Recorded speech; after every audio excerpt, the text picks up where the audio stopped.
السلام عليكم. لا تنسوا الاعجاب بالفيديو والاشتراك في القناة تشجيعا لنا لنستمر بنشر المزيد إن شاء الله. يبدو أن التوتر بين الأهلي والزمالك يزداد سخونة قبل القمة بعدما رفض الأهلي بشكل قاطع طلب إدارة الزمالك برئاسة حسين لبيب بخصوص أهم البنود التي تنتظر حسما نهائيا بين جميع الأطراف. الاتفاق السابق بين الناديين كان يقضي بعدم التفاوض مع أي لاعب مرتبط بعقد مع فريقه، لكن الأهلي أوضح أن هذا لا ينطبق على زيزو نظرا لأن عقده مع الزمالك ينتهي بنهاية الموسم الجاري، ما يمنح القلعة الحمراء حق التفاوض معه إذا لم يتم التجديد رسميا. وأكد الأهلي أنه لن يغلق ملف زيزو خلال الفترة الحالية، بل يدرس إمكانية تقديم عرض رسمي للاعب حال أبدى رغبته في الانتقال إلى القلعة الحمراء، خاصة أن الموقف الأحمر جاء بمثابة صفعة قوية لإدارة الزمالك التي كانت تسعى لتحصين نجمها الأول قبل انتهاء عقده. من الناحية الفنية يعد زيزو واحدا من أبرز اللاعبين في الكرة المصرية خلال السنوات الأخيرة بفضل سرعته الكبيرة، مهاراته الفردية، وقدرته على التسجيل وصناعة الأهداف.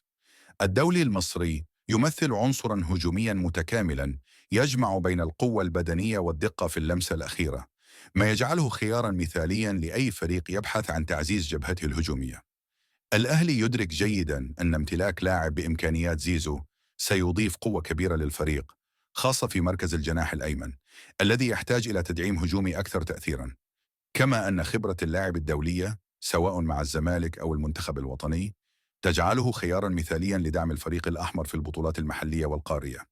وفي ظل إصرار كولر على تدعيم صفوف الفريق بأفضل العناصر المتاحة، فإن زيزو يبقى أحد الأسماء التي قد تحدث فارقا كبيرا حال ارتدى القميص الأحمر.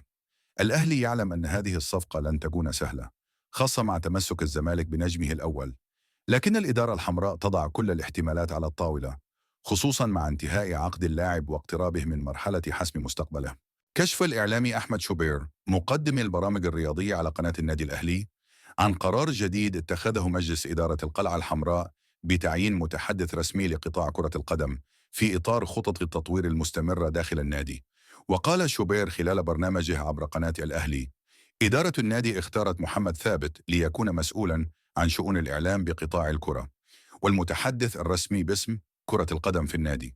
وتابع: القرار يأتي ضمن خطط التطوير التي تنفذها الإدارة لتعزيز التواصل الإعلامي وتوفير المعلومات بدقة ووضوح للجماهير ووسائل الإعلام. وشدد مقدم البرامج الرياضية على أن النادي حرص على اختيار شخصية تمتلك خبرات واسعة في المجال الإعلامي والرياضي لضمان تقديم صورة احترافية تعكس قيمة الأهلي وتاريخه العريق في كرة القدم. إذا كان هناك أي تعديل آخر تحتاجه لا تتردد في إخباري.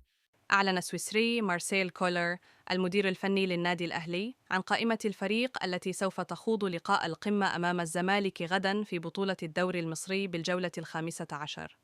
وشهدت القائمة مفاجأة بوجود النجم المغربي أشرف بن شرقي، بينما غاب عدد من الأسماء البارزة، حيث استبعد كولر كل من محمد مجدي أفشة وطاهر محمد طاهر وياسر إبراهيم وخالد عبد الفتاح وكريم فؤاد وسمير محمد وعلي معلول ويحيى عطية الله وعمر كمال عبد الواحد. وتأتي هذه الغيابات في ظل ضغط المباريات الذي يعاني منه الفريق، إلى جانب الإصابات التي ضربت بعض اللاعبين، مما دفع كولر لإجراء تغييرات اضطرارية على التشكيلة. وينتظر أن يعتمد المدرب السويسري على بعض العناصر البديلة لتعويض الغيابات وضمان جاهزية الفريق لمواجهة الزمالك القوية، حيث إن وجود أشرف بن شرقي في القائمة سوف يهدد الزمالك نفسياً في المواجهة المرتقبة. ويحتل الأهلي مركزاً متقدماً في جدول ترتيب الدوري، ويسعى لتحقيق الفوز على غريمه التقليدي لتعزيز موقفه في المنافسة. في المقابل، يطمح الزمالك إلى الخروج بنتيجة إيجابية وتحقيق الانتصار لإحياء آماله في البطولة، خاصة بعد تحسن نتائجه في المباريات الأخيرة. من جهة أخرى، يستعد إمام عاشور لخوض مواجهة استثنائية بشكل جديد مع النادي الأهلي، وذلك بعدما أكمل جاهزيته بالأداء الفني والبدني القوي الذي يجعل الفريق في حالة قوية وجيدة من التركيز، حيث إنها المشاركة الأولى له في مواجهات الفريقين بالدوري العام.